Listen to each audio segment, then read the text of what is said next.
자, 5.16 군사 정변입니다. 어떤 사람은 5.16을 좋게 평가하고 어떤 사람은 5.16을 나쁘게 평가합니다. 5.16을 좋게 평가하는 사람은 5.16 혁명이라고도 하고 나쁘게 평가하는 사람은 5.16 쿠데타, 5.16 군사 반란 이런 식으로 씁니다. 근데 박정희만큼 우리나라에서 평가가 좋고 나쁜 사람은 없는 것 같아요. 그래서 교과서에서도 이것을 좀 절충해서 쿠데타나 혁명 이런 표현 안 쓰고 군사 정변 이런 표현을 썼습니다. 5.16 군사 정변. 그래서 보통 교과서에서는 이렇게 쓰니까 알고 있고, 우리가 앞서 4.19 혁명 배웠죠. 4.19 혁명으로 이승만이 물러나고 장면 정권이 들어섰죠. 근데 1년 만에 5월 16일 날 기해서 군사 정변이 터지고 누가 등장합니까? 박정희가 등장하죠. 저 멀리서 드르륵 드르륵 하면서 탱크를 몰고 별 몇 개, 별 2개짜리, 별 2개를 소장이란 계급으로 부릅니다. 그래서 박정희 소장이 군인들을 이끌고 정권을 장악하게 되죠. 이것을 우리 역사에서 교과서에서는 5.16 군사 정변이라고 합니다. 그래서 이게 그 당시 사진이에요. 별 2개의 박정희 소장의 모습이고, 이 사람이 차지철이라는 사람인데 나중에 경호실장 하다가 박정희랑 함께 총에 맞아서 같은 장소에서 같은 날 10월 26일 날 죽게 되는 사람이 차지철입니다. 그래서 박정희 소장이 군대를 이끌고 권력을 장악을 했습니다. 그래서 군사혁명위원회라는 걸 통해서 혁명 공약이라는 걸 발표를 해요. 요 내용이 상당히 중요합니다. 공약이라는 것은 우리가 뭐 선거 공약해서 뭐 약속을 제시하잖아요. 그래서 이 군인들이 뭐라 그랬냐면 우리들은 혁명을 일으킨 것이다. 그래서 왜 일으켰냐면 이 공약을 실천하기 위함이다. 그래서 첫 번째 반공, 공산주의 때려잡겠다. 한마디로 빨강이들 잡겠다. 그리고 경제개발, 배 불려주겠다. 지금 너무 배고프지 않느냐? 꼬르륵 소리 나지? 배불러주겠다. 그리고 모든 거 이런 거 다 해결하고 나서는 민간인들한테 권력을 이양 넘겨주겠다. 우리 군인이 끝까지 권력을 잡고 욕심나서 하는 게 아니야. 우리 잘 들어봐. 우리 욕심나서 권력 찾은 게 아니라 이런 거 해결하고 나서 민간인한테 권력을 돌려줄 거야 라고 약속을 합니다. 하지만 지키지 못했죠. 그래서 혁명 공약 실제로는 이렇게 제시를 했어요. 반공을 국시의 제1의 의로 삼는다. 반공, 공산주의 반대하는 거. 한마디로 빨강이들 적대시하는 것을 국가 정책의 최고로 뽑는데, 야, 1조가 반공이야. 반공. 4조 자주 경제 재건.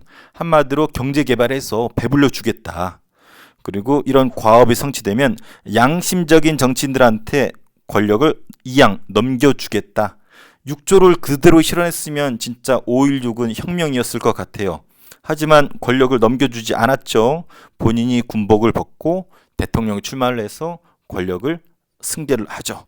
그래서 말이 많은데 여기서 이제 반공을 제일 첫 번째로 잡았잖아요. 그 이유가 박정희가 5.16 일으켰을 때 미국이 주시합니다. 야, 미국이 들을 거 아니야. 야, 박정희라는 사람이 5.16 일으켰대요. 어떤 놈인데 알아봤더니 박정희의 이력이 나올 거 아니에요. 박정희가 원래 사회주의자였어요. 속된 말로 빨강이었어. 박정희도. 왜 그러냐면 박정희 형이 빨강이 활동하다가 폭동을 일으켰다가 사형을 받아서 죽거든요. 그래서 형의 영향인지 몰라도 박정희도 한때는 사회주의자 빨강이었다. 그래서 군부 내에서 박정희도 빨간색 군인이었는데 그걸 색출을 하거든. 여수순천 반란 사건 들어봤죠? 여수순천 11.9 사건. 거기에 마찬가지로 박정희도 군대 내에 좌익 세력, 사회주의자였는데 거기서 노선을 바꾸죠. 파란색으로 전향하고 기적적으로 살아났는데 박정희가 스스로도 이게 좀 걸렸나 봐. 본인이 사회주의 경력이 있는 거. 그래서 그 당시 분위기도 그랬고 미국을 의식해가지고 의식을 해서 반공을 넘버원으로 잡습니다. 그리고 경제개발은 그 당시 너무 가난하던 시절이니까 국민들한테 호소하기 위해서 그래서 미국을 의식하면서 반공, 그리고 국민을 의식하면서 경제개발 해주겠다. 그리고 끝나면 민간인한테 권력을 넘겨주겠다 라고 하면서 박정희가 권력을 잡았습니다. 하지만 바로 대통령 되지 않아요. 군정을 실시합니다. 군인 신분으로 정치를 합니다. 그래서 국가재건 최고회의라는 것을 설치를 해요. 말 그대로 국가를 재건, 다시 건설하겠다라고 해서 최고회의 의장, 회의니까 여기 짱을 의장이라고 부르겠죠? 그래서 국가재건 최고회의 의장으로 박정희가 취임을 하고 박정희가 개혁을 진두지휘합니다. 그래서 어떤 거냐면 정치활동 금지시켜요. 야, 기존의 정치인들 니들 쓰레기니까 꺼져. 그래서 모든 정당, 사회단체를 해산, 없애버립니다. 그리고 언론 통제, 야 찍소리 하지 마라, 시킨 대로 해 라고 언론을 통제하고 통일운동을 탄압합니다. 야 뭐 남북 통일? 지금은 경제개발이 우선이야, 통일은 나중으로 미뤄 하면서 탄압을 합니다. 그리고 사회 안정을 도모하는데 부패한 공직자들, 쓰레기들이죠, 폭력배들 처벌합니다. 이게 그 당시 사진인데 이렇게 들고 다녔다고 해. 이정재라는 사람이 이제 정치 깡패인데 아주 유명한 깡패예요. 나는 깡패입니다, 국민의 심판을 받겠습니다라고 총을 든 군인들로 하여금 이런 정치 깡패들, 쓰레기들을 시내에 이렇게 행진을 시키면서 보여주기를 한 거죠. 그래서 부패 공직자나 폭력배를 처벌하면서 사람들한테 뭔가 이미지를 좋게 만들어줬어요. 그리고 농민과 어민들 부채 있죠, 빚을 탕감시켜 줍니다. 그리고 농산물 가격을 안정시키고, 그래서 이런 부분에 있어서 사회 안정을 도모하면서 사람들이 군인이 총칼 들고 일어났다 그러는데 좀 눈초리로 볼 거 아니야, 의심의 눈초리로. 그러니까 막 이런 것들 한단 말이야. 그래서 박정희에 대해서 이미지가 좀 좋아집니다. 그리고 박정희가 했던 것이 중앙정보부를 설치합니다. 줄여서 중정이라고 해요. 영화 남산의 부장들 있죠? 남산의 부장들이 나오는 부장이 중앙정보부인데 현재도 있어요. 국가정보원으로 이름을 바꿨는데 지금은 국가정보원장이라고 하죠. 근데 여기서는 중앙정보부, 여기에 짱을 중앙정보부장이라고 그러는데 역할은 정보 수집이에요. 몰래 정보를 수집해. 국내 정보나 북한의 정보. 그리고 비판 세력. 예를 들어서 박정희한테 비판하는 사람들이 있으면 그 사람 뒤를 몰래 캡니다. 몰래 뒷조사해가지고 약점을 잡아. 그리고 이걸 통해서 자기한테 반대하는 사람들을 찍어 누르고 자기 권력을 잡기 위해서, 또 권력을 유지하기 위해서 정보를 활용하는 조직이 중앙정보부고, 박정희 시대 내내 최고의 권력기관이 이 중앙정보부입니다. 그래서 1대 중앙정보부장이 김종필이에요. 이 김종필 육군사관학교 출신인데 박정희랑 웃고 있죠. 둘이 친척입니다. 박정희의 조카랑 결혼한 사람이 김종필이야. 한마디로 박정희의 조카 사위, 박정희의 조카랑 결혼한 김종필. 둘이 아주 끈끈한 관계이고, 참고로 김종필은 저기 충청도에 가면 K고 공주고라고 있습니다. 박찬호 아나요? 프로 야구 선수 박찬호, 메이저리그에서 호령했었던 박찬호가요 K고 출신이거든. 그래서 K고 하면은, 공주고 하면은 박찬호도 유명하지만 요 김종필 어마무시합니다. 초대 중앙정보부장을 하면서 권력의 최일선에 섰던 사람이 이 김종필이에요. 박정희의 오른팔입니다. 이 웃음 보세요. 웃음 자체가 넌 나의 오른팔이야 라고 웃고 있잖아요. 그래서 중앙정보부를 설치해서 막강한 권한을 휘둘렀던 것이 김종필이고, 박정희가 이걸 통해서 나라를 다스렸다. 그리고 지금 현재는 뭐야? 우리 장면 정권 때 의원 내각제로 바꾼 거 기억납니까? 의원 내각제에 의해서 여기서는 총리가 권력을 잡잖아요. 그래서 우리 장면이 총리가 돼서 장면 정권이라 불렀고, 현재 헌법대로라면은 5.16 군사정변이 일어났더라도 의원 내각제로 헌법이 되어 있단 말이야. 그래서 박정희는 총리하기 싫거든. 총리보다 더 막강한 권한을 가진 대통령 하고 싶거든. 그래서 박정희가 헌법을 고칩니다. 이것이 5차 개헌이고, 의원 내각제, 처음이자 마지막으로 있었던 의원 내각제에서 뭘로 바꾸냐면 대통령제로 바꿉니다.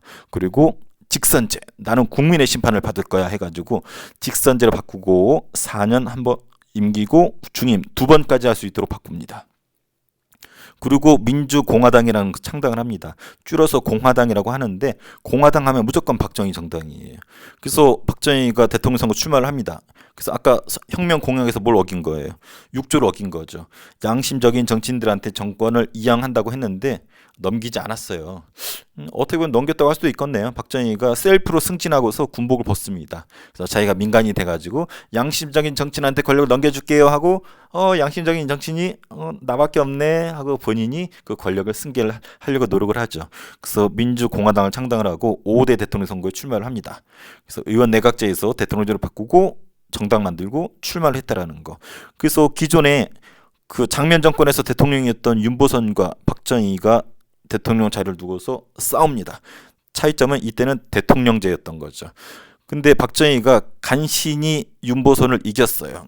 사람들이 군인 출신이고 총칼로 나라를 뺏었지만 박정희가 아까 좀 신선한 이미지가 있었잖아. 한번 기회를 줘보자 해가지고 윤보선보단 박정희한테 약간 표를 더 줬어요. 간신히 이깁니다. 그래서 박정희가 첫 번째 대통령 역할을 하게 돼요. 근데 아까 박정희가 신경 썼던 게 뭐였어? 반공이 넘버원이고 두 번째가 경제개발이죠. 왜? 박정희는 대통령 계속하고 싶거든. 그럼 국민들한테 인기를 얻어야 되거든. 직선제니까. 그 국민들이 가장 원하는 게 뭐겠어요? 배불러 주는 거. 경제개발 통해서 자기 배 따뜻하게 해주는 걸 원하기 때문에 박정희가 경제개발에 목숨을 겁니다. 그럼 박정희가 경제개발 하려면 뭐가 필요하겠어요? 돈이 필요하죠. 그래서 경제개발을 위해서 돈을 얻기 위해서 한국과 일본이 국교를 정상화합니다. 우리가 1945년 8월 15일 일본이 망하고 우리는 광복을 차지했죠. 근데 이때 상황이 어떠냐면 우리나라랑 일본이 완전히 적대적이 돼버렸어. 서로 교류가 없었어.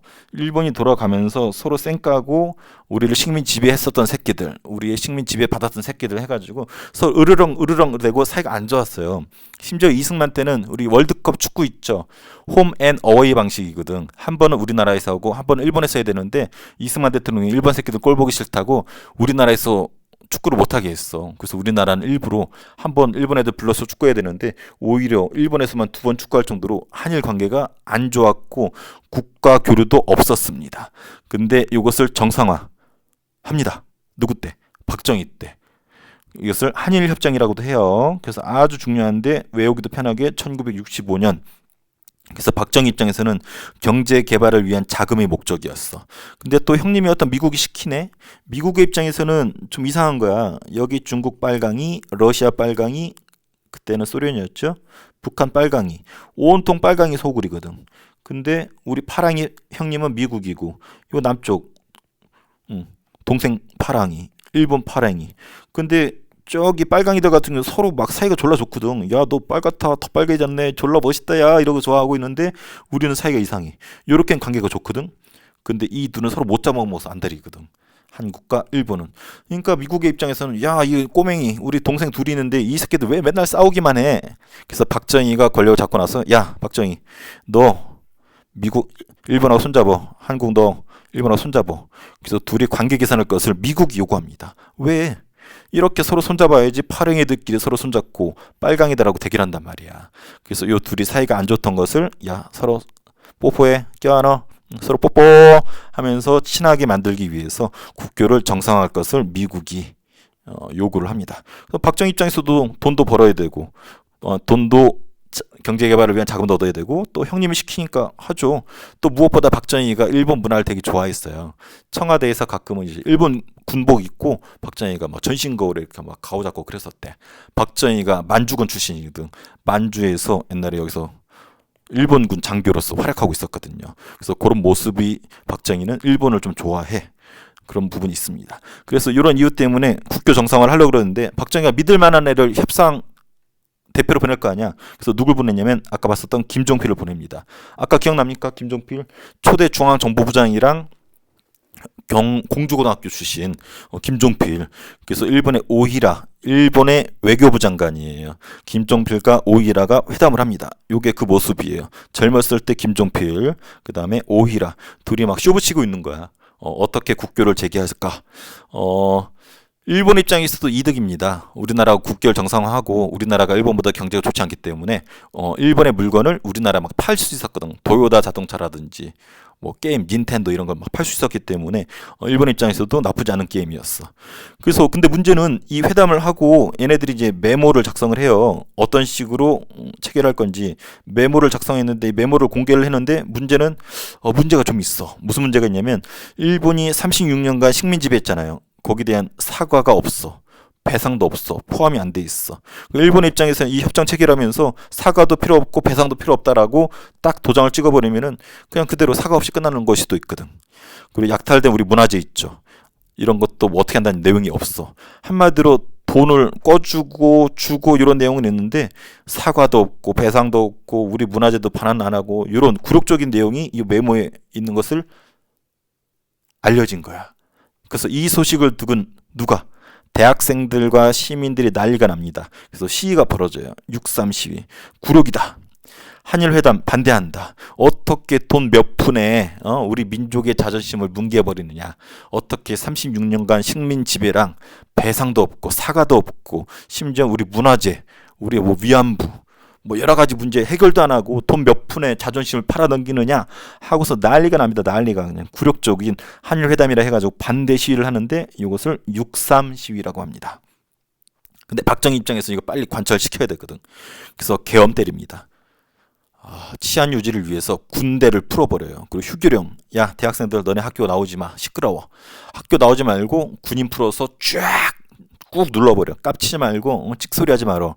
그리고 군대를 동원해서 시위를 진압을 합니다. 그래놓고 민주공화당 여당 의원들만 오케이 해가지고 협정이 체결되었는데 이것이 1965년 체결된 한일 국교 정상화예요. 보세요. 이게 한일협정이고 본 내용이고 이게 부수적인 조약인데 이런 내용이야.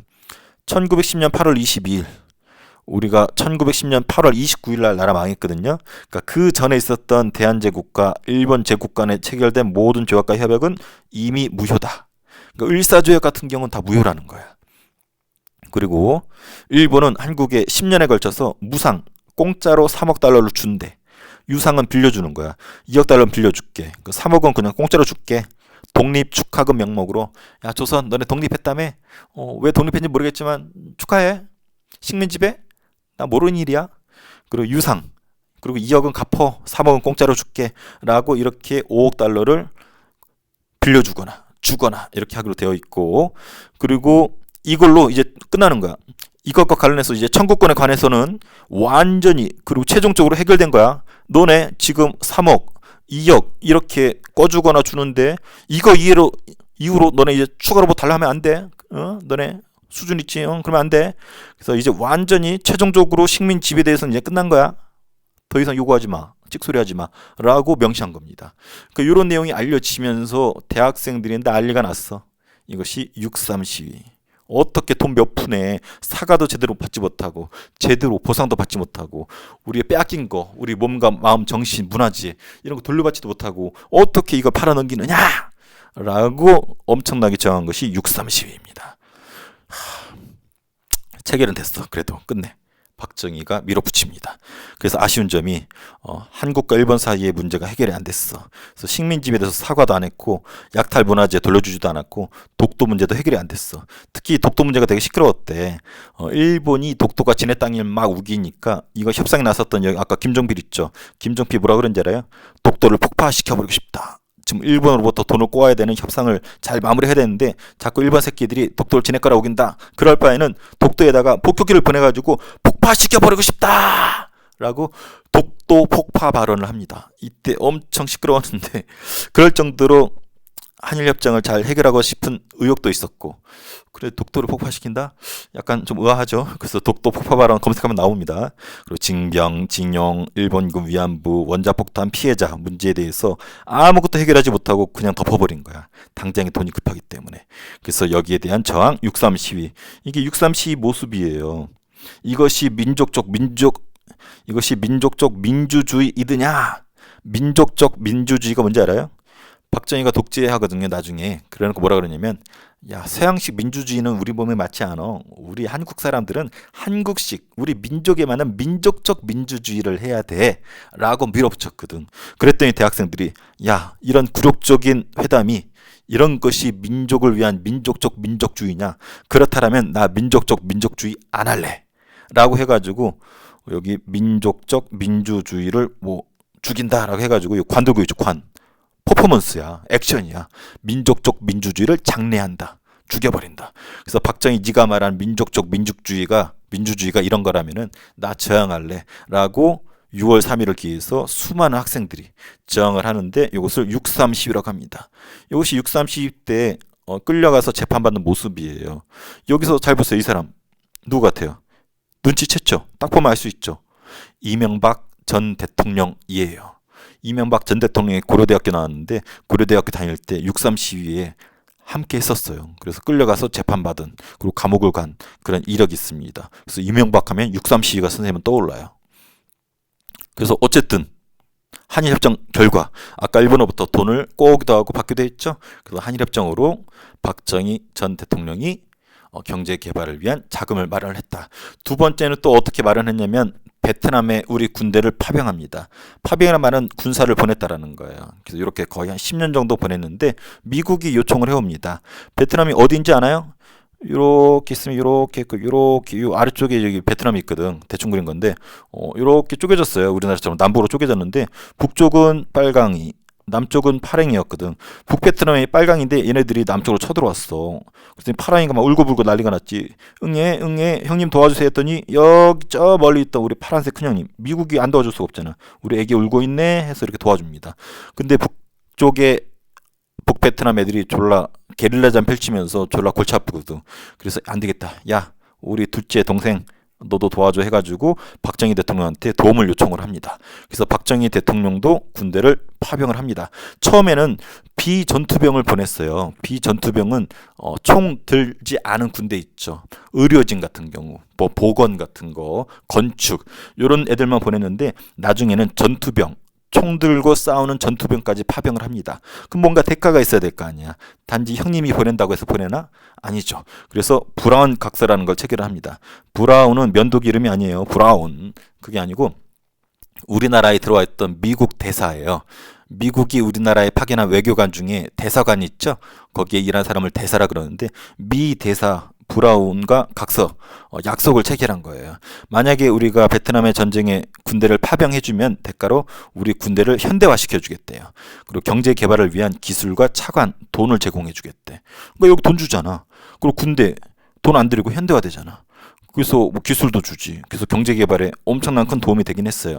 이것이 그 약속 브라운 각서입니다. 면도기 이름 아닙니다. 사람 이름이에요. 참고로 한국군 현대화랑 관련시여서 쌤 항상 요 M56, M56이라고도 하고 M16이라고 하는데 여러분 시중에 가면 장난감 가게 총 있어요. 비비탄 총. 거기에 거의 대다수가 M16입니다.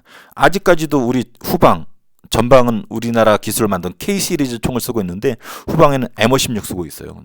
선생님도 요거 군대가 써봤는데 졸라 멋있어. 그리고 졸라 정확해. 여러분 잘 모르죠? 총이 직선으로 나갈 것 같죠? 총알이. 아니에요. 총알이 보통 이렇게 가는 게 아니라 총알이 위아래 이렇게 흔들려서 가요. 그래서 위아래를 약간 조종해가지고 맞춰야지 표적을 맞출 수가 있어요.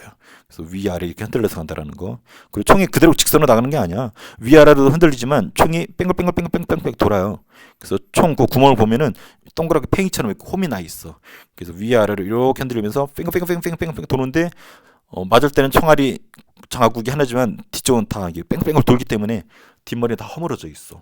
살상력이 아주 좋은 총. M16 아직까지 쓸 정도로 졸라 좋습니다. 이것이 베트남 전쟁 참전 조건으로 미국이 우리나라한테 준 총이에요. 아직도 쓰고 있어. 자, 어때요? 미국 도와줬죠. 형님 도와줬죠. 그래서 형과 동생 관계가 아주 좋아졌고 경제 성장에 도움이 됐습니다. 외화 달러가 들어와요. 미국 애들이 주잖아. 특히 갔었던 우리 군대 군인들이 월급을 모아서 우리 고향에다가 달러를 보내줘요. 그래서 외화가 들어왔고 해외 베트남 뽀개고 베트남 다시 진출할 수 있잖아요. 그리고 수출이 활성화되고 그래서 여러 부분에서 경제 발전에 도움이 된 건 맞습니다. 하지만 아쉬운 점이 있어요. 거기 가서 수많은 우리 군인들이 죽음을 당합니다. 참고로 선생님 아버지도 요때 군인이었었거든요. 선생님 아버지가 68년부터 직업 군인 했었거든. 30년 군생활 했어요. 우리 아버지는 이제 해군이었는데 원하면은 베트남에 갈 수 있었대. 갔었으면 우리 아버지 죽었을지도 몰라. 그럼 나 태어나지도 못했을지도 몰라요. 그리고 고엽제 피해가 있습니다. 고엽제가 아주 고농축의 농약이라고 보면 돼요. 베트남이 쌤도 가봤지만 이번 겨울에 갔었거든요. 완전히 정글이야 정글. 녹색 풀이 우거져가지고 시야가 안 보여. 근데 북베트남 애들이죠. 베트공이라 그러는데 이 베트공 애들은 게릴라전에 능해. 자기들 지형 지물이 익숙하기 때문에 갑자기 땅에서 점프를 뛰더니 총으로 드르륵 갈기고 나무에서 떨어지는 드르륵 갈기고 부비트랙 같은 거 막 이런 거 해가지고 미국 애들을 막 고통스럽게 한단 말이야. 기본적으로 숲이 잘 안 보이기 때문에. 그래서 미국이 개발한 것이 고엽제. 그래서 여기 막 숲에 우겨져 있으면 비행기 타고 가가지고 아래에 농약 막 살포를 해가지고 이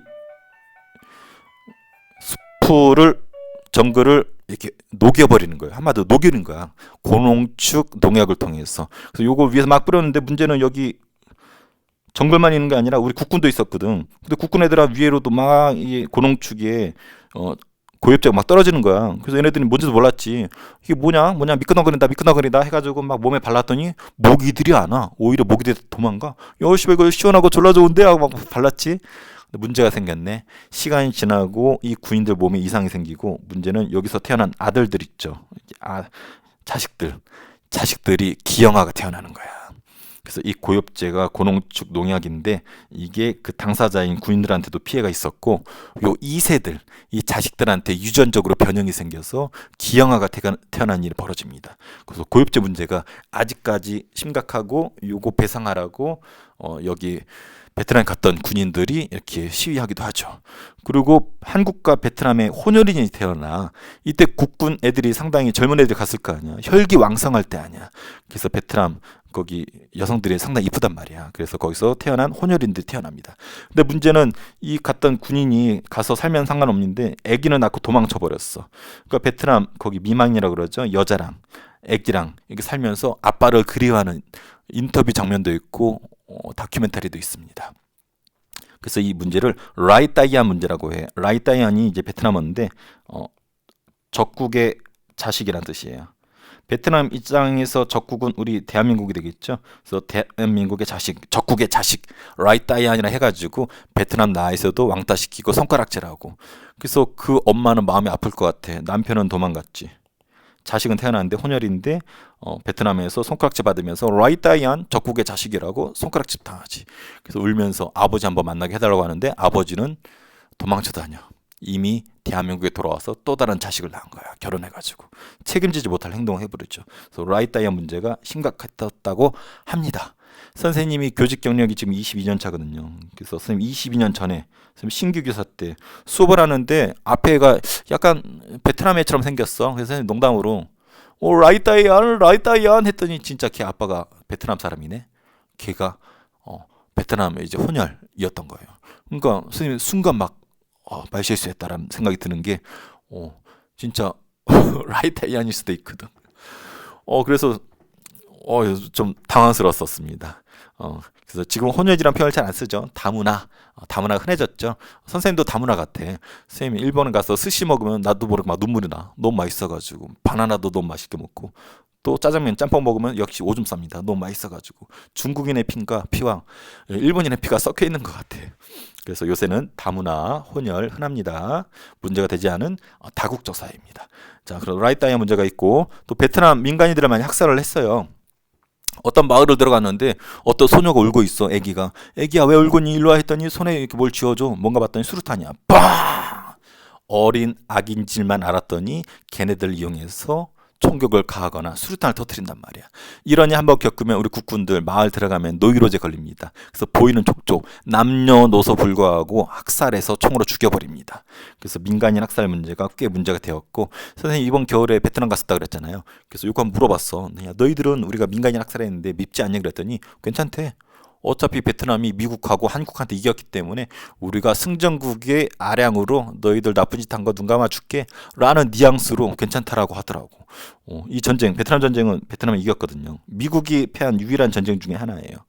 그래서 베트남 전쟁, 그래서 국공장병 피해, 고엽제 문제, 라이따이안, 민간인 학살 이런 문제가 있다라는 거 시험 문제를 떠나서 상식으로 알아두세요.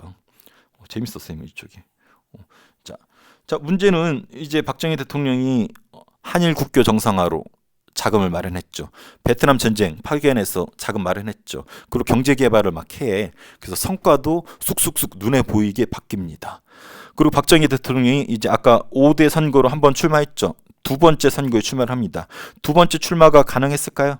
가능했어요. 왜 가능했을까요? 박정희 대통령이 아까 헌법 개정한 거 보세요. 대통령을 국민의 선택을 받고 4년이고 한 번 더 할 수 있죠. 그래서 요 중임 근거에 의해서 박정희가 두 번째로 대통령이 출마를 합니다. 근데 차이점이 있다라면 일단 후보는 같아. 윤무성과 박정희 리턴 매치예요. 두 번째 붙었는데 이때 박정희가 압도적으로 승리를 거둡니다. 왜? 이때는 약간 반신반의했거든. 꽤 신선한데 한번 믿어볼까 했는데 한번 믿고 맡겼더니 경제 개발하면서 눈에 보이게 경제가 성장한단 말이에요. 박정희 괜찮은데? 그래서 윤보선을 압도하면서 박정희가 두 번째로 대통령에 당선이 됩니다. 그리고 박정희가 욕심을 부리는 거야. 현재 헌법으로는 두 번까지밖에 못하죠. 근데 계속 하고 싶은 거야. 마치 누구처럼 이승만 대통령처럼. 그래서 박정희도 하지 말아야 될 일을 해버립니다. 만약 여기서 끝났으면 박정희 대통령 내가 봤을 때 역대급 대통령 지금도 좋아하는 사람 많지만 논쟁의 여지가 없을 정도로 인기가 좋았을지도 모르겠어. 근데 박정희 대통령도 역시 대통령이란 자리, 권력이란 자리 한번 욕심을 부려보니까 너무 좋거든. 그러니까 한번 잡은 권력을 놓기가 싫었나 봐. 그래서 하지 말아야 될 일들을 합니다.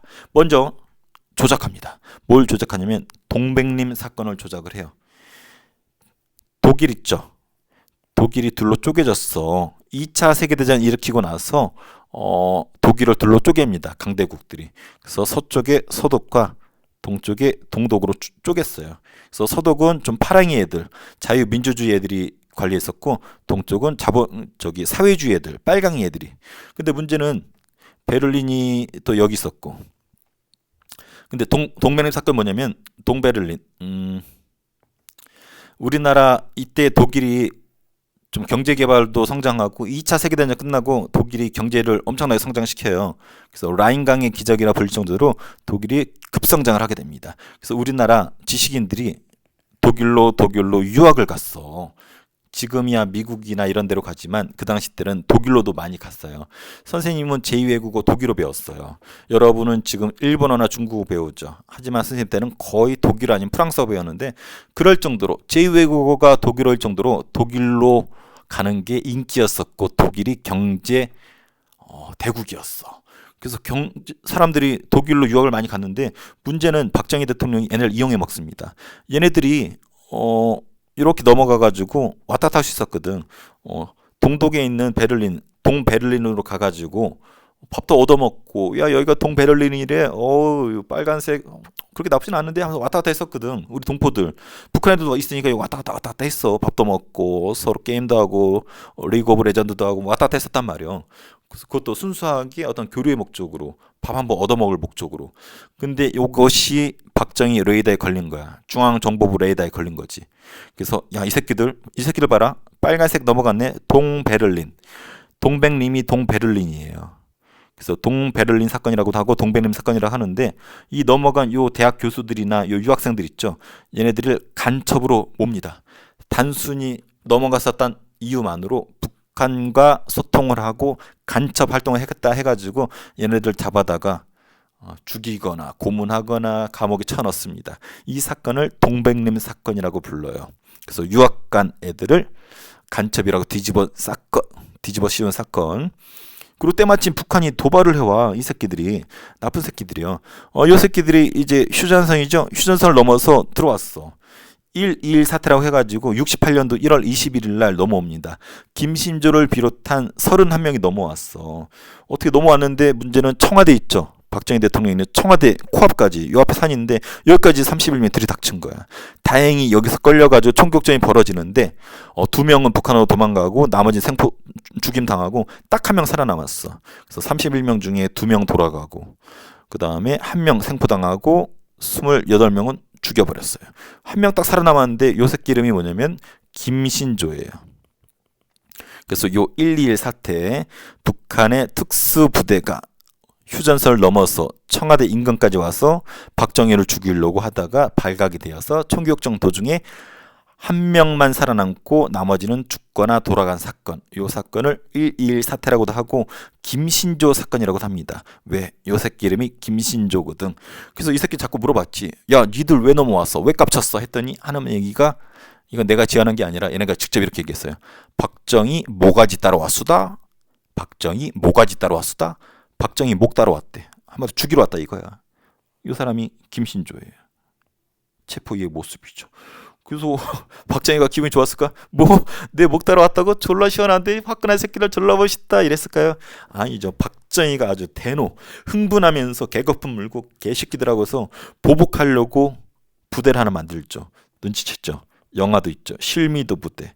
김일성 모가지 따른 부대. 그래서 실미도 부대를 만들어서 보복을 하려고 했었죠. 이 사건을 김신조 사건이라고 해요. 참고로 요 김신조 씨는 언제 죽었냐면 올해 죽었어요. 2025년 올해 죽었어. 마지막에 목사님 하다가 죽습니다. 신앙인 목사님 하다가 본인이 죽었어. 근데 이 김신조 사건이 끼친 영향이 어마무시합니다. 이런 간첩들이 구별해야 될 거 아니야. 그래서 주민등록증이 만들어져 있대. 야, 니 민증 까봐. 너 빨갱이지. 이거 확인하기 위해서. 그리고 학생들도 전쟁터에 여차하면 끌고 가기 위해서 과목 중에 교련이란 과목을 만들어요. 학생을 군사훈련시키기 위한 교련. 그리고 군대를 갔다 와도 또 군대 한번 또 가야 돼. 예비군이라 해가지고 예비군이 이때 창설이 됩니다. 선생님이 이미 예비군 마쳤지만 욕 나왔습니다. 이게 다 김신조 때문이고, 나보다 더 욕 나오는 사람들이 현역 군인들. 그 당시 때 군인들의 당장 내일이 퇴임이야. 저녁이라고 그러죠. 군대 마치고 집에 갈 날짜 했는데 갑자기 김신조 사건이 터졌어. 그래서 전역을 유예시킵니다. 그래서 군복무가 더 늘어나서 갑자기 욕 나올 수밖에 없죠. 그리고 요 당시 군대가 30개월이었었대. 근데 김신조 사건 때문에 36개월로 늘어납니다. 그래서 김신조 욕한 사람들 무지 많았을 것 같아. 그래서 이러한 일들이 다 누구 때문이다? 김신조 때문이다. 그래서 아주 유명한 사건이에요. 그리고 푸에블로 사건이라고, 이게 미국 배야. 미국 배가 이렇게 있으면은 이렇게 있죠. 북한을 염탐하고 있었나 봐. 동해안에서 북한을 염탐하다가 북한이 이걸 눈치챘어. 그래서 납치해 갑니다. 그래서 서로 총격전이 벌어져요. 이 와중에 83명의 군인들이 타고 있었는데 미군이죠. 한 명이 죽었어. 그리고 82명의 군인들을 끌고 갔어. 이것이 미국 군인이죠. 그래서 82명의 군인을 1년 정도 북한에 데리고 있다가 미국한테 돌려줘요. 그리고 이 푸에블로 오는 배는 아직도 평양에 전시되어 있고 북한 사람들한테 자랑하죠. 요 배가 우리 북조선이 미제 새끼들을 족치고 싸다기 치고 빼앗은 배야. 쩔지 않아? 하면서 이 푸에블로가 아직도 북한의 평양에 있습니다. 그리고 울진 삼척 무장공비. 울진 삼척은 굳이 지도로 그리면은 여기 동해안 쪽에 있어요. 강릉 부근에 있는데 여기 들어와서 북한이 무장공비 특수부대를 보내가지고 우리나라를 침투한 사건이에요. 그래서 요것 때문에 또 한 120여 명 쳐들어오거든요. 총격전 벌어지고 난리가 납니다. 그래서 요 자세한 것까지는 잘 모르더라도 문제는 분위기가 어때요? 아주 따끈따끈하게 화사하고 좋습니까? 아니죠. 으르렁 되죠. 그래서 남과 북이 대치하는 으르렁 되는 아주 험악한 분위기가 펼쳐집니다. 그래서 간첩 조작하죠. 북한 새끼들 때마침 깝치죠. 요때 박정희가 본색을 드러내죠. 무슨 본색? 나 대통령 더 하고 싶어. 분위기가 아주 날 도와주네. 그래서 박정희가 6차 개헌을 추진을 합니다. 삼선 개헌이라고 해요. 눈치챘죠? 삼선 짜장, 삼선 짬뽕 그게 아니에요. 삼선, 대통령을 몇 번까지 할 수 있게? 3번까지 할 수 있게. 현행헌법은 어때요? 대통령 중임 2번까지밖에 못하죠. 그래서 2번째 출마해서 당선되었잖아. 한 번 더 하고 싶은 거야. 그래서 어떻게 하면 돼? 헌법을 바꾸면 되죠. 그래서 6차 개헌, 삼선 개헌을 추진을 합니다. 명분은 이거야. 국가 안보가 흔들리고 있다. 박정희 내 모가지 따라오는 새끼들도 있고 미국 배도 납치당하고 그리고 강원도 쪽으로 간첩들이 들이닥친다. 안보를 위해서는 내가 한 번 더 해야 된다. 적임자는 군인 출신 나 박정희밖에 없다. 그리고 경제개발 시작했는데 봤지? 일본하고 경제개발 위해서 돈 꼬는 거 봤지? 야 미국하고 협조해가지고 베트남 보내서 돈 꼬는 거 봤지? 야 경제개발 내가 시작했어. 마무리를 내가 해야 되겠어. 그래서 국가 안보랑 경제개발을 명분으로 본인이 3번째까지 하겠다라고 헌법 바꾸겠다라고 발표를 합니다. 그래서 헌법에 의해서 대통령을 3번까지 연속으로 할 수 있도록 헌법 개정을 추진을 합니다. 당연히 야당은 반대를 했겠죠. 국민도 반대를 합니다. 야, 너 더 하려고 그러냐? 너 이승만 꼴 나오고 싶어? 안 돼. 2번까지만 해. 그래서 야당과 국민들이 결사 반대를 합니다. 하지만 편법으로 삼선 개헌안을 통과시켜요. 별의별 편법을 탔습니다. 시간상 생략. 그래서 삼선 개헌안을 통과시킨 것이 369 1969년에 삼선 개헌이 통과가 돼서 박정희가 몇 번째 대통령 선거 나올 수 있어요? 그렇죠. 3번째 선거에 드디어 또 나옵니다. 이것이 그 역대급 선거인 행운의 7대 대통령 선거입니다. 박정희랑 라이벌이 바뀌었어. 김대중으로 바뀝니다. 앞서 윤보선 2번 붙었죠. 이때는 박정희가 간신히 이겼지만 이때는 압도적으로 이겼잖아. 그러니까 윤보선 가지고 안 될 것 같아. 그래서 신민당에서 새로운 인물을 발굴합니다. 그래서 등장하는 게 역사의 처음 이름을 박는 김대중입니다. 눈치챘죠? 나중에 대통령이 되는 김대중이에요. 원래 신민당 내에서 예선전을 치렀어요. 김대중하고 누가 붙었냐면 김영삼이라고 있어요. 역시 눈치챘죠? 훗날 역시 대통령 하죠. 그래서 김영삼과 김대중이 그땐 같은 당이었어. 신민당. 둘 다 공통점이 뭐냐면 40대의 젊은 사람들이었어. 그래서 40대 기순을 내놓고 김영삼과 김대중이 서로 붙었는데 이때는 김대중이 이겼어요. 김영삼도 쿨하게 김대중 밀어줬어. 야, 한번 이번엔 네가 해봐. 해가지고 김대중이 나옵니다. 그래서 김대중이 40대 젊음을 무기로 40대 기술원이라 그래요. 40대 젊음을 무기로 대통령 선거에 나왔죠. 박정희의 간담을 서늘하게 하고 요때 이 선거가 훗날 김대중을 힘들게 할지는 몰랐죠. 이때 나왔는데 이게 젊었을 때 김대중 모습이고 졸라 잘생겼어요. 아니다, 졸라 잘생긴 건 아니고 말을 졸라 잘해. 역대 국회의원 중에, 역대 정치인 중에서 세 손가락 안에 들 거야. 연설 잘하기로. 그래서 김대중이 연설 졸라 잘합니다. 그래서 이 선거가 붙었는데 자, 여기 보세요. 박정희도 역시 선거 유세하고 와이프였던 유경수 여사죠. 수많은 사람들 있죠. 김대중 연설할 때요. 보세요. 어마무시하죠. 난 이 사진 볼 때마다 드는 생각이, 여기 수많은 사람들 있잖아. 여기다 수류탄 까면 몇 명이나 죽을까? 이런 생각이 갑자기 들어. 하도 빼곡히 있어서. 이때는 뭐 SNS, 뭐 인터넷 그런 거 전혀 없잖아. TV도 거의 안 되던 시절이에요. 직접 보는 게 거의 다였는데 라디오는 됐어. 그래서 박정희 한번 보려고, 김대중 한번 보려고, 특히 떠오르는 새별 김대중의 연설을 한번 들으려고 수많은 사람들이 빼곡히 들었습니다. 여기 수류탄 깨면 한 몇백 명 죽을 것 같아. 그럴 정도로. 그리고 이 당시에 연설이 영상으로 유튜브 치면 나옵니다. 말 졸라 잘해요. 그래서 둘이 한바탕 붙습니다. 이것이 그 역대급 선거인 7대 대통령 선거예요. 박정희는 얘기하죠. 국민 여러분, 한 번만 더 기회를 주십시오. 지금 북한 새끼들 깝치는데 이거 저밖에 해결하지 못합니다. 저한테 기회를 주십시오. 그리고 국민 여러분, 경제개발 효과 봤죠? 지금 쌀밥 먹었죠? 저 때문이에요. 제가 경제개발 마무리할 수 있게 딱 한 번만, 더도 안 할게요. 딱 세 번째까지만 하고 그만둘 테니까, 딱 한 번만 더 할 테니까 한 번만 더 할 수 있게 기회를 주세요. 라고 호소를 합니다. 근데 김대중 이렇게 얘기해요. 거짓말입니다. 박정희, 내가 레이더 돌려봤더니 박정희 거짓말하고 있는 겁니다. 딱 한 번만 더 한다라고 호소하지만 분명히 박정희 더 하려고 헌법을 뜯어 고칠 겁니다. 내가 들은 소식에 의하면 박정희 이미 헌법을 바꿔서 영원히 대통령 하려고 이미 준비 중에 있습니다. 라고 연설을 합니다. 누구 말이 맞았을까요? 눈치챘죠? 김대중의 말이 맞았어요. 박정희는 대통령을 더 하고 싶어서 헌법을 다음 단원인데 뜯어 고칩니다. 그래서 영원히 대통령 할 수 있도록 뜯어 고치죠. 김대중의 말이 맞았어요. 하지만 이미 이때 권력을 쥐고 있었던 박정희, 그래서 여러 가지 방법을 이용해서 근소한 차이로 박정희가 세 번째 당선이 됩니다.